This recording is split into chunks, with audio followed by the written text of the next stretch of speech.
But what's not so typical is that Brenna's parents lawfully open carry handguns for self-defense. And the Strongs join a growing number of families who are standing up for their Second Amendment right and bringing gun ownership out of the closet. Order your copy of this unique kids book at myparentsopencarry.com.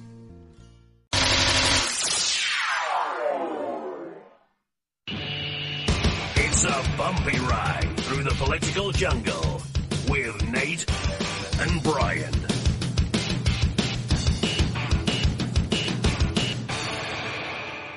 Believe me, if I started murdering people, there'd be none of you left. What?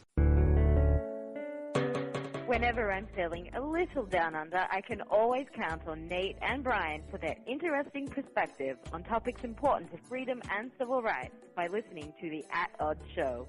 Nate and Brian cover important topics with insight, intelligence, and of course humor. I can always expect a laugh or two. So if you want to be informed and have a great time, give these guys a listen.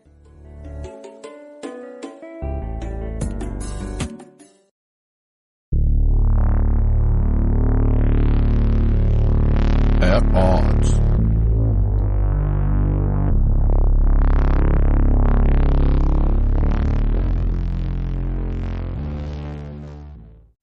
Are you looking for some way cool t-shirts? Check out ChugDug.com. They have hundreds of crazy fun t-shirts like gun, patriotic, and you better believe zombie shirts. At ChugDug.com, you'll find quality shirts at a quality price. All shirts start at just $10 with free shipping over $50. Mention Radio 1 coupon code at checkout and grab a cool 10% off. That's ChugDug.com. T-shirts with attitude.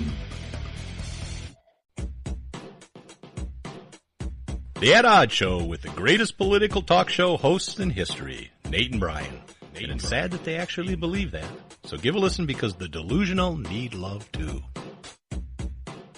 Here's George Foreman with InventHelp. Hi, I'm George Foreman. Do you have an idea for a new product or invention? People ask me all the time, George, how do I get my idea in front of companies? How do I get a patent? What do I do next? Do you have the same questions? I'll tell you like I'll tell them all. Call my friends at InventHelp. Call InventHelp today for free information. InventHelp has been helping inventors for more than 30 years and has sales offices nationwide. InventHelp can submit your invention to companies who are interested in receiving new ideas. If you have an idea and want to try to patent it and submit it to companies, you should call InventHelp today for free information. Listen, I can't guarantee a company will be interested in your idea, but I believe every inventor deserves the opportunity to step into the ring and take their best shot. Put InventHelp in your corner. To get your free inventor's information, call 1-800-353-4716. That's 1-800-353-4716. Again, 1-800-353-4716.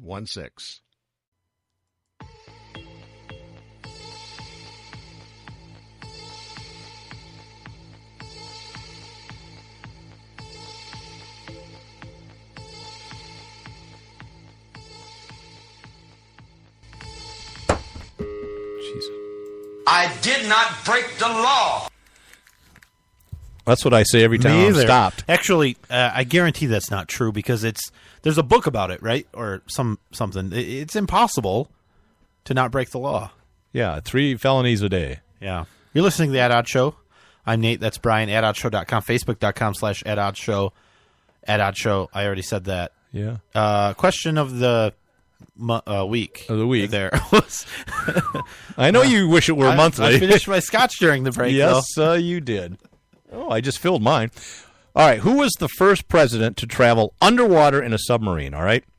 So this happened on Saturday, August 26, 1905, the day that brought driving rain and heavy seas to Oyster Bay on Long Island Sound, where Teddy Roosevelt was comfortably tucked away at his Sagamore Hills mansion in the submarine called Plunger, commanded by Lieutenant Charles Nelson, was standing by. He went down 40 feet, and he remained submerged for half an hour. Now, that wasn't really like a military, although it was testing. It was like early subs, even though they had some submarine-type boats during the Civil War, right? It was Harry S. Truman was the second. He actually went down on a Nazi sub that was captured and used by the U.S. military. It was in November of 1946. So they captured it, and he was on it, and they were like, huh. What the hell are you doing here? We thought you were the damn president of this country, you traitor. Let's talk about the Nazis after a minute, too. Really? Okay. Yeah. So anyways, he went down on the U-2513, and it was a Nazi Germany's Kriegsmarine. Kriegsmarine? Anyways, it was operated by the United States Navy for several years after World War II. He went down to 440 feet below the surface, and a demonstration was made to him of the German Schnorkel. That's all I have. So it was Teddy Roosevelt went down 40 feet. Harry Truman went down in a Nazi sub, 440 feet. I also have this day in history. Nobody cares. Talking about World War II. You want to hear it? Yeah. This day in history. Le Duce! Benito Mussolini and his mistress are shot by Italian partisans who had captured the couple as they attempted to flee to Switzerland. The 61-year-old deposed the former dictator of Italy was established by his German allies as the figurehead of a puppet government in northern Italy during the German occupation toward the close of the war. Hitler hated the Italian armies because all they did was surrender. Anyways, he was kind of a dictator and a fascist, and that's where you get a fascist from, but he made the trains run on time. So he wasn't all a bad. Anyways, they shot him and they dragged him through the streets. It was very disgusting. He disguised himself in a German Luftwaffe coat and helmet, hoping to slip into Austria. But that's it. He was shot on this day in 1945. Yeah, and now the trains run late. Now the trains are run late, and Italy is in the dumper. Can we have just a little bit of behind the scenes chat, you and I, right now? Sure. Off air? You were no, right? Well, yeah, okay. This is off the record, okay. So if you're listening at home, plug your ears, earmuffs, right? So the way you just gave that this day in history, where you projected your voice and pretended to be Italian, and you were loud, that was beautiful. Was it? It was. That's what you'd like me to do all the time? All the time. Because I cannot talk like this all the time. Is that what you mean? I could be the Pope. I don't know. I could be Italian, a cardinal. I don't want you to sound like Mario. It doesn't matter. I want you to sound like Maybe Brian. I'm making you a nicer pizza down here. Okay. Do you like a thicker crust or the thinner crust? I don't care. Thicker. You mentioned... I like a deeper pan. I'm projecting. You're projecting something. And maybe a little drunk. Sure. I don't know. Okay, now listen. No. You mentioned the Nazis, and it reminded me of something. Did it remind you of World War II? No, it reminded me of Donald Trump. Godwin's Law? And we'll see if you know your history, because... I do know my history. He gave a speech, and this is a quote from his speech. This is Donald Trump. All right. My foreign policy will always put the interests of the American people and American security above all else. That will be the foundation of every decision that I will make. America first will be the major and overriding theme of my administration. Adolf Hitler, 1932. No, 1932. More like Gerald Ford, 1940. So... This was an American organization that they put together. It was called America First, and essentially what it was an anti-war, don't go meddle in other people's business, leave England alone even if they're all going to die. Just like they did it in World War I, where they didn't want to get involved. Douglas Stewart Jr. And Gerald Ford and Potter Stewart. Gerald Ford became president. Potter Stewart became a Supreme Court justice. They all signed the petition saying, stay out of it even if England is going to burn. Right. And so everybody's making the comparison. Isolationists. Exactly is what it was. And so everyone's making the comparison of Donald Trump saying the term America First, right, and Nazi supporters.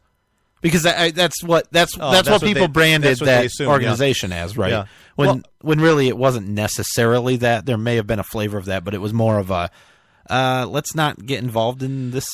I'm gonna take everything that's going on in the world. Step back and say that I would want my leader of my country to think of my country first, just like I would think of my family first. saying that I'm going to think of my country or my family first does not mean that you're going to always, in every case, ignore everybody else and not help other people. Right. Right. But it means that, like, for instance, If you have choices. if you're like $18 trillion in debt, you don't send millions of dollars of aid to countries that hate you. Right. Those sorts of things. Which is many of them. Most. Yeah. I don't know if that's true, but it's absolutely true. Not most. I created a survey on surveymonkey.com and sent it out to all the countries. Oh, Lord. I don't believe it. I'm questioning your data. Yeah, you can question it all you want. All right, so America First, not a bad thing. Not depending on the context, right? But I just don't think it's a bad thing, right? I certainly wouldn't want him to say, Peru first. If you elect me, I will look into the interest of Peru first, above all else. Well, Peru's a nice country. There's nothing wrong with Peru. I mean, and let's keep it there. But let's take care of us first, and then once we're strong and powerful and stable again, then we can maybe help other people if we can. It's just like you and your family. If I'm struggling to take care of my family, I'm going to spend the money taking care and making sure my family has what it needs. I'm going to go to Peru. When I have enough money that I have extra money and I have discretion, then maybe I can help other people. Could you give me some? But I can't readily help other people if I can't take care of myself. Huh. It's pretty simple. It's weird. That's weird. That pretty simple. Yeah. That what was I going to say? You want me to start doing the Italian again? I can do with that. Well, that's actually something else that came up because he talked about punishing, was it Kerry or something? Someone in one of the companies in Indiana that is moving some of their stuff overseas or whatever. Yeah. And Trump's going to punish them. Heinz ketchup? I don't know. What? No. You said Kerry. Yeah, not John Kerry. I think that's the name of the company. They make something. Yeah. I don't know. Lots of companies make things. But and some of them are named Kerry. But I think that's the argument that you made of if you can't help yourself, you can't help other people. That's an argument for outsourcing, right? Is that if you can't make your goods cheap enough, whether that means doing it overseas or doing it here, you can't employ anybody because you're not going to be in business. I'm not saying. I'm not saying that. If I'm trying to take care of my family first, I'm not going to try to impede other people to do what they need to do. What? Right? Is that what you're saying? No, I have no idea. I'm not going to punish other people if they're going to do their business. Is that what you're talking about? No, not at all. Okay, what are you saying? We should punish those that are sending businesses overseas? Is that what you're saying? I didn't think so. No, I'm saying the company making the choice to do what it has to do to stay in business. Right. And taking care of itself first. Right. They have to shut down some production lines or send them overseas so they can stay in business and still employ the accountants and everybody else, right? That's what I'm saying. Right, and I agree with you. I'm just saying that that's it. We weren't disagreeing. Yeah, my family, if my neighbor wants to do something different, I'm not going to try to impede him. Well, what I'm telling you is that was another thing that came out in the last couple of days. Trump says, I'm going to punish them. And don't worry, I'm going to go to their... Because I know these guys. Because I know these guys. So I'm going to go there. I'm going to talk to their CEOs. And believe me, when I leave there, they will not be sending jobs overseas. Which isn't what I want the president to do either. That's something that Ted Cruz has because what he said is, you don't punish these people, fix the problem. Why are they sending jobs overseas? You create incentives for them to stay here. That's should be the president's job. Maybe, I don't know about even that either. But you don't create incentive for them to send the jobs overseas. Or make it you don't have harder. One of the highest, corporate income tax or tax rates. You don't put all sorts of EPA regulations on them. Stuff, everything else. Yeah. You don't make it an easy choice for them to send jobs overseas. Right. It's a no-brainer, right? Which is the opposite of punishing them. Right. Sort of. So is what's scary about Trump. Well, what he says and what he does, I don't know if they're the same things. I hope to God they're not, because he says some outrageous things. And I suspect it's rhetoric. Yeah, but is it all rhetoric? Because some of this stuff, I don't want him to flip-flop like he already has, right? Like Second Amendment. Encourage people to beat up, protesters at his rallies. I think that's... I don't know. Yeah, but I don't.